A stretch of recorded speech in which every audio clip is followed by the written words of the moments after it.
Assalamualaikum warahmatullahi wabarakatuh. Alhamdulillah alladzi hadana li hadza wa ma kunna linahtadiya laula an hadana Allah. Wassalatu wassalamu ala asyrafil khalqillah sayyidina wa maulana Muhammad ibn Abdullah wa ala alihi wa sahbihi wa mawalah. Wa la hawla wa la quwwata illa billah. Amma ba'd. Hadaratil muhtaramin, saya kaget karena sama sekali tidak diberitahu, suruh menyambut apa yang harus saya sampaikan, sedangkan saya ini murid dari Pondok Pesantren Darul Hadits. Yang pasti saya hanya sama'an wa ta'atan kepada beliau, keluarga Al-Imamain, kepada para habaib, para ulama yang saya hormati. Alhamdulillah, saya bersyukur kepada Allah Subhanahu wa taala, saya jadi santri Pondok Pesantren Darul Hadits Al-Faqihiyah. Dan saya sangat bersyukur menangi pada waktu itu Ustadzul Imam Al-Hafidz Al-Musnid Habib Abdullah bin Abdul Qadir bin Hamid Al-Baqi. Waktu abah saya mau meninggal dunia, Ustadzul Imam manggil saya, "Ahmad, panggilkan anaknya Kiai Said." Akhirnya saya datang. Sekarang bilangnya gini, "Abahmu tadi habis ketemu saya, sekarang aku jadi abahmu." Begitu. Saya nggak ngerti maksudnya, nggak taunya ada telegram abah saya meninggal dunia. Ustadzul Imam seperti itulah, luar biasa. Saya bilang, saya belum pernah lihat orang yang seperti Ustadzul Imam. Pernah ada teman saya, maaf ngajak saya ke satu kiai minta doa. Maksudnya dia senang sama perempuan, pengen doa yang supaya cinta, perempuannya cinta. Saya ke sana nganter, pulang dari sana saya dipelotot sama Ustadzul Imam. Seakan-akan mengatakan, "Kamu ini habis mengantar orang maksiat," gitu loh. Pas datang teman saya itu, Ustadzul Imam enggak tahu, ambil tongkatnya dipentungkan kepada orang itu. Saya, Allah, begitu perhatian kepada murid-murid. Dan saya sering melakukan yang mungkin dilihatnya tidak pantas. Ustadzul Imam datang, mimpi Atta itu marahi dan seterusnya. Dan saya pernah putus asa atas dosa-dosa saya. Saya menangis terus, saya menangis. Yang datang Ustadzul Imam mengajak, di situ diantarkan, ditunjukkan itu Rasulullah SAW. Pokoknya saya merasa belum pernah saya melihat di akhir zaman, ya wallah alam, yang lain saya nggak tahu. Setahu saya seperti itu Ustadzul Imam. Lah apalagi di zaman sekarang, zaman yang sudah orang-orang sekarang sudah menyembah berhala. Berhalanya bukan seperti dulu. Kalau dulu kan kelihatan batu dan seterusnya. Sekarang sebetulnya sama. Ya, kedudukan, jabatan, terkenal dan sebagainya, uang, harta, itu semuanya adalah berhala. Dan berhala yang tidak kelihatan lagi adalah nafsu kita, semua adalah berhala.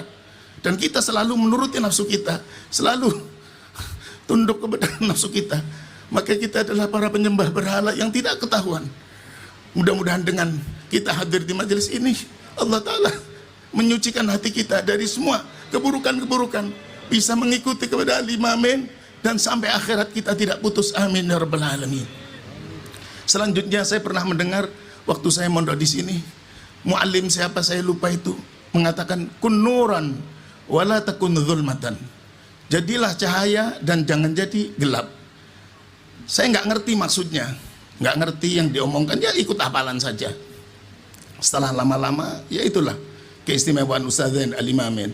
Itu saya mikir, iya, apa yang dimaksud kun nuran wala takun zulmatan? Ternyata kun aliman. Sebab al-ilmu nurun, kun nuran berarti kun aliman, wala takun jahilan. Iya. Setelah saya pikir, sebentar, saya mohon maaf kepada para habaib, saya agak ada cerita sedikit. Saya punya teman, ini ahli dunia.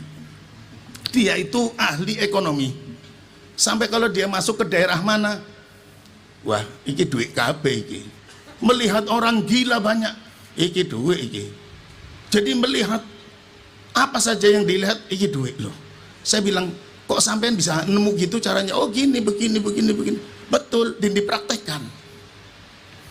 Dia kenal sama jenderal di Jakarta. Terus dia ngomong sama Pangdam Jaya Jakarta, ngomong, "Pangdam, iya, ini anak buah sampai pertama tanyaannya gini, apa namanya, Pak Jenderal, sampean nggak pengen punya uang banyak tak? Ya pengen. Bikin proposal ke atasan, minta supaya anak buah begini. Akhirnya ya sudah, nanti tak kasih pelatihan. Dia itu kan ahli apa, bikin tower, bikin apa. Dia bikin begini, kata dia kepada saya, Pak Kiai, kalau saya mengambil orang, satu orang tuh sekian untuk bikin tower. Tapi kalau saya ingin gratis, gampang. Ngomong sama komandannya dibiayai oleh pemerintah. Anak buahnya jadi anak buah saya semua. Suruh kerja, bikin ini, motong ini. Alasannya latihan. Ternyata dibawa ke Kalimantan, kemana. Lah izin aman. Dari gubernur yang biasa minta, nggak ngeminta. Karena ini dari Pangdam Jaya. Dari mana saja aman. Fulus hanya ke sana dok. Ngeluarkannya sedikit, dapat banyak. Saya mikir, oh gitu ya Ji. Iya. Pokoknya kalau orang dengan ilmunya, melihat orang gila jadi duit. Melihat apa saja jadi duit. Itu kata Haji Sahari almarhum. Lah begitu pula saya ngomong sama Haji Sahari, Ji, bagaimana dengan ilmu agama? Lebih-lebih Pak Kiai, orang kalau pakai ilmu agama mau tidur, niat yang banyak, tidurnya dapat pahala. Niat besoknya akan niat ini, itu mau tidur sudah pahala. Bangunnya baca Alhamdulillahilladzi ahyana, ingat Rasulullah, syukur kepada Allah Ta'ala. Baca, baru bangun tidur baca Bismillahirrahmanirrahim. Di dalam kitab Is'adur Rafiq diterangkan, siapa yang baru bangun, baru bangkitnya baca Bismillah, wajabalahu ridwanullahil akbar. Allah Ta'ala, Nabi Muhammad mengatakan bahwa dia wajib mendapat ridha Allah yang agung. Mau makan baca Bismillah, pahala. Mau ini, semuanya kalau dengan ilmu, pahala semua. Marah pun dapat pahala, guyu dapat pahala, apa saja dapat pahala. Itulah ilmu. Makanya kalau kita jadi orang yang maaf yang bodoh, ketemu ini penyakit, ketemu ini susah, semua serba susah. Punya istri ngamuk susah. Tapi kalau punya ilmu, punya istri yang waduh bisa khotbah, Farhan, ilmu, istrinya marah-marah, kamu gini ketawa, mau jadi wali besar katanya, senyum. Itulah keuntungan orang yang punya ilmu. Jadi orang ilmu itu membahagiakan di dunia dan di akhirat. Mudah-mudahan kita semua dapat ilmu semua, ilmu zahir dan ilmu batin. Lah zaman sekarang ini mohon maaf, ini peternakan yang ada peternakan ketek internasional. Ketek itu bahasa Tegal, ketek itu kunyuk lah. Apa ya? Monyet itu nggak ada yang monyet mikiri kuburan nanti gimana akhirat, nggak ada. Pikirannya kawin makan. Nah itu kalau kita menciptakan orang pikirannya seperti itu, namanya pendidikan ketek internasional atau peternakan kunyuk internasional, disingkat PKI. Jadi sekali lagi kita umat Islam harus mencerdaskan anak kita. Siapa yang ingin cerdas anaknya, ikuti Rasulullah Muhammad SAW. Kalau kalian tahu ada orang hebat, yang paling hebat siapa? Yang paling hebat siapa?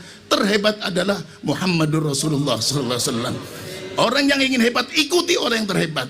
Kamu ingin belajar silat kepada guru yang hebat, maka belajarlah kepada guru yang terhebat. Mau jadi ahli komputer yang terhebat, belajarlah kepada guru yang terhebat. Siapapun, mau apa saja. Sedangkan orang yang terhebat adalah Nabi Muhammad SAW. Maka kita bangga menjadi umat Muhammad SAW. Meskipun sudah tua-tua, ambekan rada sesek, tetap kita bangga menjadi umat Muhammad SAW. Insya Allah kita selalu bersama Nabi Muhammad, zahir batin darah kita selalu bersama Nabi Muhammad SAW. Mohon maaf, aku qouli hadza astaghfirullah li wa lakum. Mohon maaf atas saya, apa yang saya sampaikan barangkali tidak pas, barangkali sul adab kepada semua saja. Mohon maaf zahir batin, khususnya kepada keluarga besar Al-Imamain Al-Habib Abdul Qadir, Al-Habib Muhammad Habib Abdul Rahman, dan kepada Al-Habib Ustadz Saleh bin Ahmad Al-Idrus, Al-Habib Ahmad bin Uthman Al-Idrus, dan semua keluarga besar. Mohon maaf kepada semua alumni. Mudah-mudahan kita selalu berpegang teguh kepada Ustadzul Imam.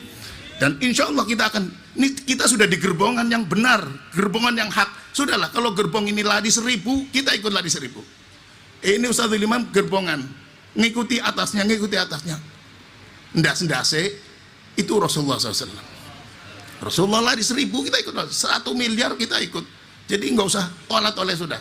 Ala siratim mustaqim. Saya kira Wal afu minkum. Wassalamualaikum warahmatullahi wabarakatuh.